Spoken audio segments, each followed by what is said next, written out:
Sudah, Kak. Oke, baik. Pada pertemuan minggu kedua atau materi kedua ini kita membahas mengenai kimiawi kehidupan. Sebelum di pertemuan sebelumnya kita membahas mengenai apa itu kehidupan sendiri. Nah, di bab kedua atau materi kedua kita akan membahas mengenai kimiawi kehidupannya.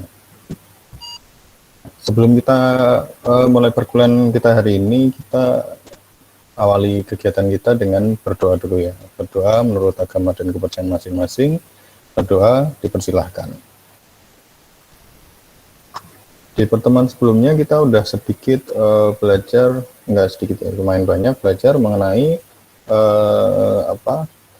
ciri-ciri kehidupan. Kira-kira masih ada yang bisa menyebutkan kembali apa saja ciri-ciri kehidupan yang sudah kita pelajarin di pertemuan sebelumnya? Oke, silahkan Husnun. Salah satunya yaitu tumbuh dan berkembang, terus membutuhkan energi, bereproduksi, dan regulasi.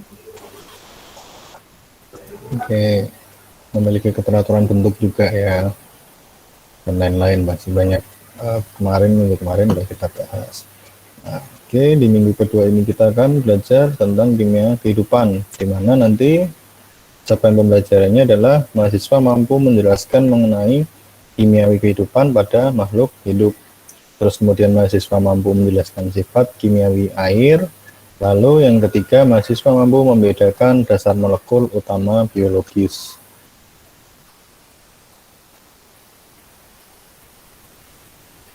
Jadi di bab ini kita akan membahas aspek-aspek biologi, tapi dari sudut pandang ilmu kimia. Tapi nanti insya Allah saya tidak akan mengulas terlalu dalam masalah kimianya, karena itu nanti akan kalian pelajarin di kimia dasar juga. Jadi kita bahas apa-apa saja yang berhubungan nih kimia di kehidupan kita ini.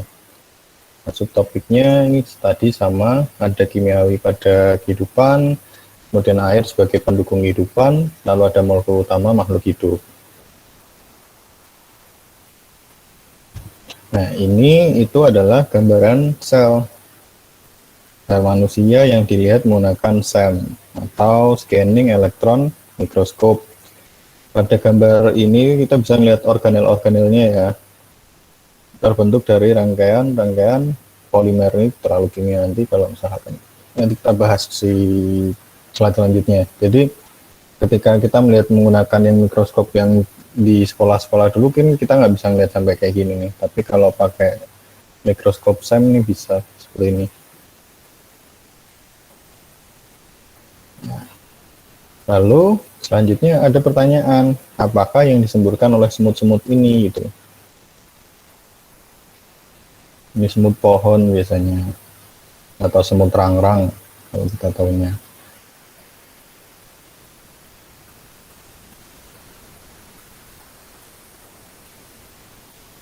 Apa kira-kira yang disemburkan oleh semut ini gitu. Tujuannya apa itu? Ini pasti kan juga salah satu cara semut untuk melindungi diri ya, kalau kayak gini ya bentuknya ya. Ini namanya semut kayu atau Formica rufa namanya. Nah, dia menggunakan cairan yang disebut sebagai asam format atau formic acid untuk menangkal musuhnya. Jadi dia menembakkan asam formik atau asam format, itu ditembakkan ke musuhnya, itu dari perut menuju udara biasanya. Nah, itu cairan asam yang membombardir dan menyengat. Jadi biar predator-predatornya pada minggir gitu. Sifat fisiknya dari asam format ini gimana? Nah, dia itu berwarnanya bening tapi baunya menyengat.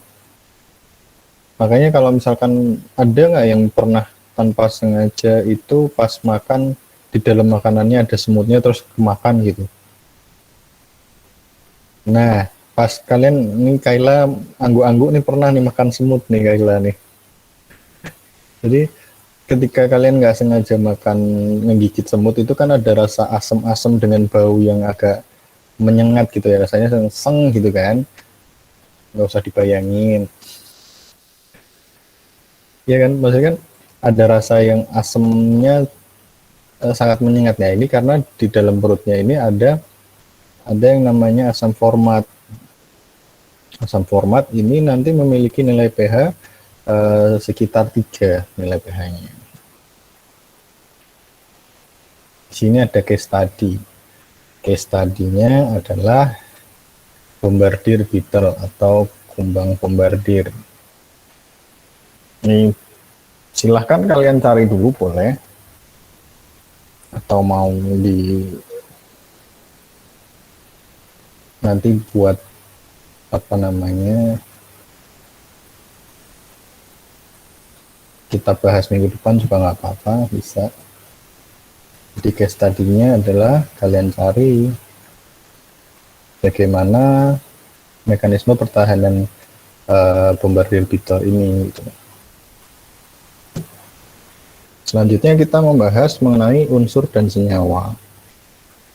Bahan dasar penyusun makhluk hidup dan lingkungannya itu adalah unsur dan senyawa. Minggu kemarin waktu kita belajar organisasi kehidupan, itu yang paling kecil itu kan ada atom atau unsur, kemudian unsur-unsur itu berikatan membentuk suatu senyawa, kemudian di atasnya ada organel, sel, dan lain-lain gitu ya, yang ke atas.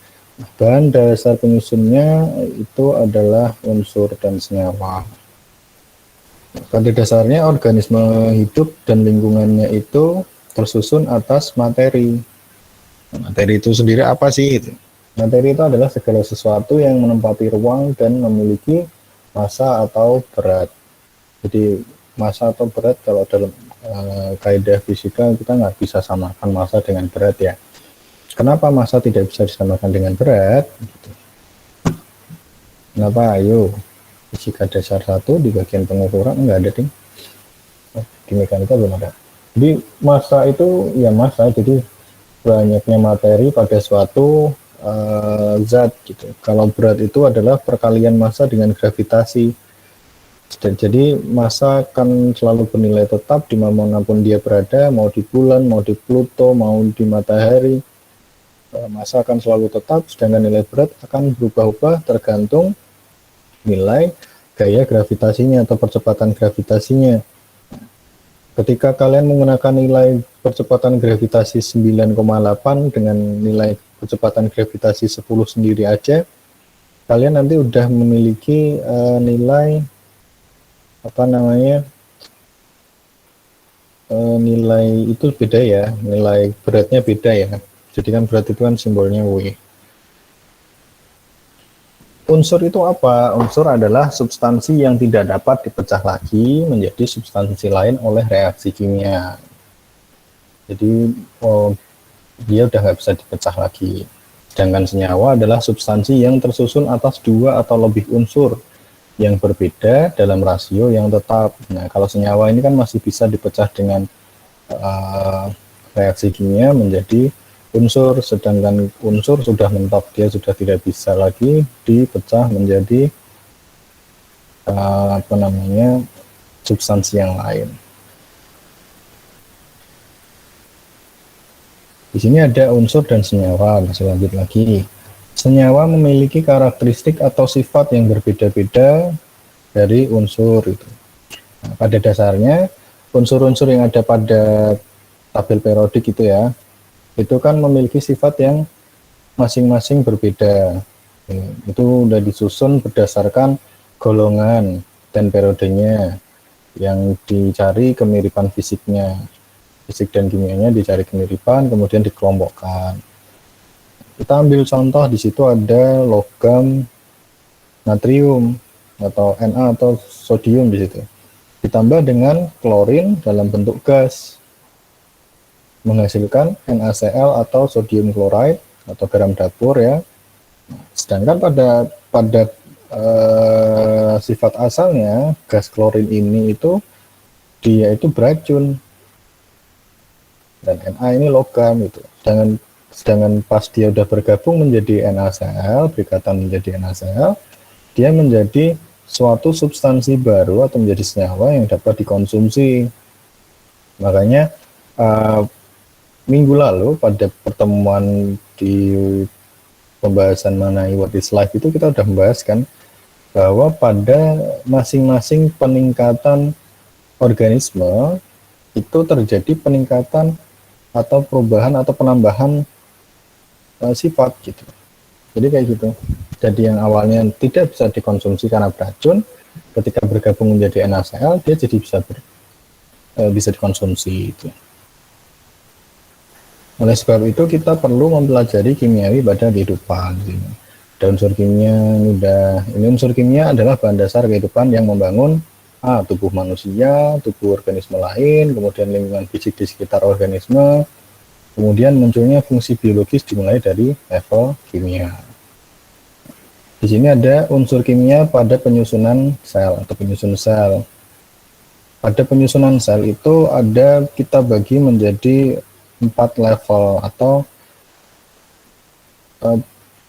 terdapat 4 level dalam penyusun kehidupan ya. Di sini ada level sel dan organelnya, kemudian ada level 3 itu supramolekul kompleks, kemudian level 2 ada makromolekul, level 1 ada monomer unit atau monomernya. Nah, dalam sel tersusun atas banyak organel. Misalkan di sini ada kromosom gitu. Kromosom ini bentuknya adalah level 3 supramolekul. Nah, dari supramolekul kromosom ini sebenarnya dia tersusun dari makromolekul DNA. DNA ini juga tersusun dari monomer nukleotidanya yang membentuk rantai-rantai unitnya, rantai-rantai monomernya. Contoh lain, misalkan di sini ada plasma membran. Plasma membran ada pada level 3, supramolekular kompleks. Kemudian pada level 2-nya makromolekulnya dia ada rantai protein. Nah, rantai protein ini itu tersusun atas monomer-monomer asam amino. Sama halnya dengan ini dinding sel juga, dinding sel supramolekul ada level 3, level 2-nya makromolekulnya dia adalah selulus, kemudian level 1 monomer unitnya dia adalah gula. Kemudian selanjutnya ada unsur esensial atau essential elemen. Ini pada tabel yang di kiri kita bisa lihat ini bukan berarti oksigen itu ada di bagian atas, kemudian karbon ini berada pada bagian pusar ke bawah sampai dengkul, enggak ya. Jadi ini cuma menggambarkan persennya aja. Oksigen ini ada 65%, kemudian karbon ada 18,5%, hidrogen 9,5%, nitrogen 3,3%, kalsium 1,5%, fosfor itu ada 1%, potasium 0,4%, sulfur itu 0,3%, sodium itu ada 0,2%, klorin ada 0,2, magnesium 0,1, dan trace elemen atau unsur kelumit ini kurang dari 0,01. Nah, adapun unsur yang paling banyak dalam tubuh kita ini adalah senyawa-senyawa hidrokarbon ya, atau senyawa organik gitu. Unsur penyusun senyawa organik ini ada 1, 2, 3, 4 ini. Jadi yang menyusun senyawa organik ini ada oksigen, ada karbon, ada hidrogen, dan ada nitrogen. Dengan total senyawa organik dalam tubuh kita ini ada 96,3%. Terus apakah di dalam tubuh kita itu cuma terdapat senyawa organik? Ya tentu enggak ya. Dalam tubuh kita juga terdapat senyawa-senyawa anorganiknya. Di sini ada 3,7% senyawa anorganik, misalkan mulai dari kalsium 1,5%, fosfor, potasium, sulfur, sodium, klorin, dan magnesium. Kemudian ada trace elemen atau unsur kelumit yang jumlahnya enggak sampai 0,01%. Dari massa tubuhnya ini ada boron, ada krom, ada kobalt, ada koper, ada fluorine, ada iodin, ada iron atau besi, mangan, molybdenum, selenium, silikon, tin, ini ya, vanadium, zinc. Nah, meskipun enggak banyak jumlahnya di dalam tubuh, baik anorganik maupun unsur rumit, tetapi kita nggak bisa mengabaikan perannya bagi tubuh gitu. Jadi kayak misalkan ini kan mineral-mineral ya, mineral-mineral ini juga berguna bagi tubuh. Jika terjadi defisiensi atau kekurangan jumlah dari mineral-mineral ini maupun unsur kelumitnya, tentu kan juga kita akan mengalami, biasanya ada sinyal dari tubuh kita kalau kita kekurangan, misalkan muncul jenis-jenis penyakit tertentu gitu. Nah, kita masuk ke unsur kelumitnya itu.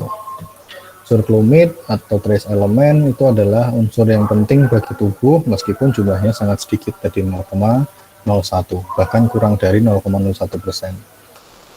Misalkan ini, yang pertama ada defisiensi iodin atau kekurangan yodium, itu dapat menghambat produksi hormon tiroid yang menyebabkan penyakit goiter atau gondok. Lalu penambahan fluorin pada pasta gigi dan mouthwash itu bisa sebagai penyegah pembusukan gigi. Jadi kalau kita kekurangan fluorin itu berarti gigi kita akan mudah mengalami pembusukan. Kemudian defisiensi atau kekurangan besi Fe menyebabkan tubuh tidak dapat mengangkut oksigen.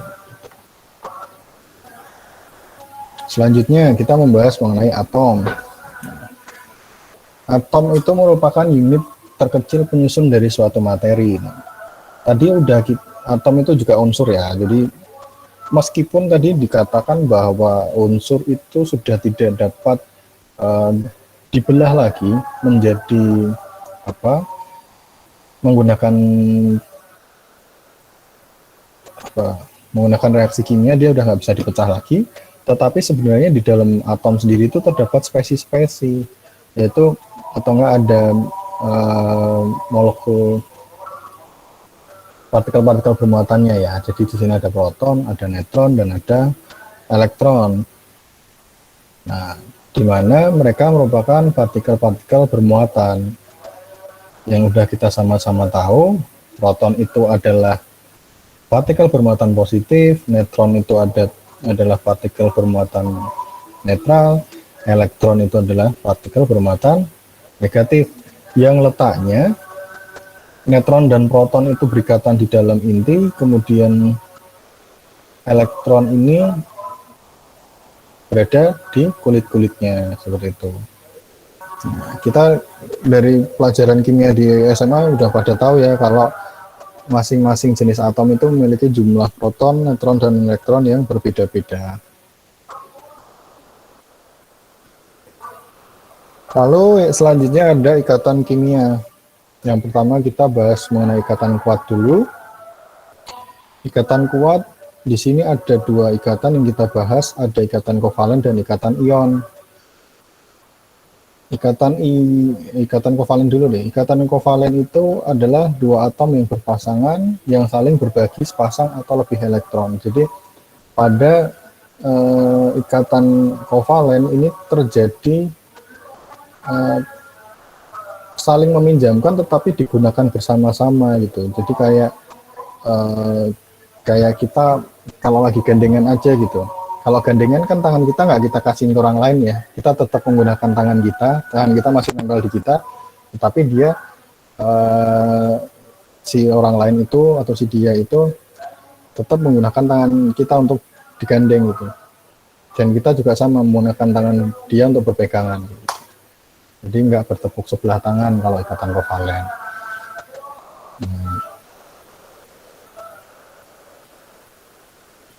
Kemudian sedangkan untuk ikatan ion ini tentu terjadi ketika ada suatu atom mengalami kelebihan elektron yang satu mengalami kekurangan elektron, sehingga untuk mencapai posisi kestabilannya yang kelebihan elektron pada kulit terluarnya itu harus melepaskan dan yang kekurangan pada kulit terluarnya harus menerima. Jadi ikatan ini terjadi antara kation dan anion gitu. Jadi ada yang lepas dan ada yang menerima. Di sini ada contohnya ada NaCl gitu. Na itu kelebihan 1 elektron, Cl kekurangan 1 elektron, sehingga mereka tidak saling menggunakan elektron ini bersama-sama, tetapi benar-benar dikasih nih. Ini enggak cuma meminjamkan untuk dipakai bersama, tetapi diberikan karena dia memang tidak menggunakan. Selanjutnya ada ikatan lemah. Salah satu contoh ikatan lemah adalah ikatan hidrogen. Sebenarnya pada ikatan hidrogen ini yang terjadi itu bukan ikatan yang seperti yang sudah kita bahas di sebelumnya, yang satu yang saling bergandengan tadi, yang satu yang saling memberikan. Tetapi di sini hanya terjadi interaksi aja gitu. Hanya ada interaksi. Ikatan hidrogen ini terjadi akibat adanya tarik-menarik antara hidrogen dengan atom yang memiliki keelektronegatifan yang tinggi. Jadi di sini hanya ada 3 unsur yang memiliki keelektronegatifan yang tinggi, yaitu natrium, oksigen, dan fluorin. Jadi ikatan hidrogen ini hanya bisa terbentuk pada 3 unsur tersebut, jadi NOF tadi, natrium, oksigen, dan fluorin. Jadi hidrogen ketika berikatan dengan natrium, oksigen, dan fluorin akan membentuk ikatan lemah, yaitu ikatan hidrogen.